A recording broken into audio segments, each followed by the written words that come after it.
I promise you, this is so far from anything that you've ever been to. And now, I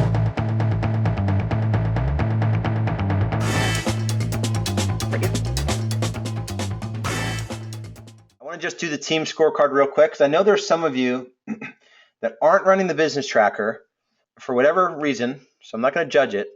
But I basically took the team scorecard out of the business tracker and I'm going to upload it as a Google Sheets into the drive. So I'm going to take this and upload it into the Google Sheets as a standalone document. So there's nothing complicated here. I just set the dates. So all you have to do is change this date and then everything is data entry. So as you're entering 1 week and it's a new week, you want to copy the data over so you're not overriding it. That's the only big difference. But this is something you must do no matter how big or small your team is. You've got to be able to manage your business through data. You've got to be able to manage your business through data. So this is looking at buyer leads generated, appointments set, met, signed, written, closed on the buyer side, and then the seller side. Seller leads generated, set, met, signed, written, closed, and then anything you want to track up here and who's responsible for delivering that number. We toyed with new referrals to database, reviews obtained on Zillow, our Compassion Impact Program, buyer closing surveys, seller closing surveys. You could easily just delete this up here. This is not the critical part. Down here is the scorecard. I don't care if you're a solo producer or if you have a team of 15, 20 producing agents. You've got to have weekly targets for how many buyer appointments and listing appointments you're setting every week. We just work these numbers backwards. These are actual conversion rates from set to met, met to signed, signed to written, and written to close on the buyer side, and then assumptions on the listing side. And basically, our goal is to sell on average close to 7 homes per week closed.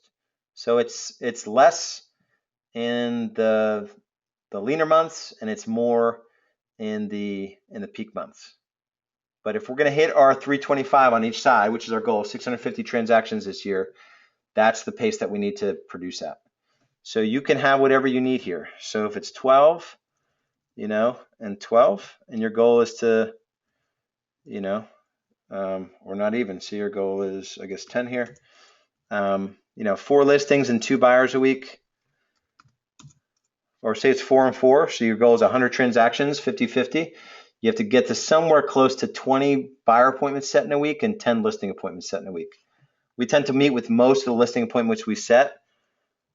And so from set to written, we're at about 50, just over 50%. So 90 and 60 gets that. That's 54%. That's about where we are. Yeah, if you're using the business tracker, most of this stuff is going to auto-populate. This is for folks that aren't using the business tracker. So there are people that aren't using the business tracker. This is not necessary if you are using the business tracker, as this will auto-populate. So this is going to be more manual, obviously, but all you're doing is going back in your calendar and said, did I set any appointments? Did I meet anybody? Did I sign any loyalty agreements? Did I write any buyer contracts? And you're just entering, yeah, I set 3 appointments. I met with 2 of them. I only signed 1. I wrote 1 buyer contract and I sold 1. And same thing on the listing side. And then when it comes time to shift this, so next week when it's the 15th, you're putting 215 here, and you are now, copying this data over 1. And then you're putting in new 97 leads in a week. 2, 1, 1, 0, 1. So yeah, it's definitely a manual process, but it's not going to take you more than 3 minutes to update this on a weekly basis. You've got to run this scorecard no matter how big you are if you're not running the biz tracker. All right. I would recommend running the biz tracker if you have a more sizable team. You've got to get that biz tracker up and running. So Sandy asked the question, do you recommend separate ones for each buyer specialist rather than grouped all together? You could do that and then sum them all up, but that's going to be you might as well at that point be running the business tracker. The business tracker has a setup where each agent has their own scorecard, and all you do is change the agent name and it takes all the data that you already put into it.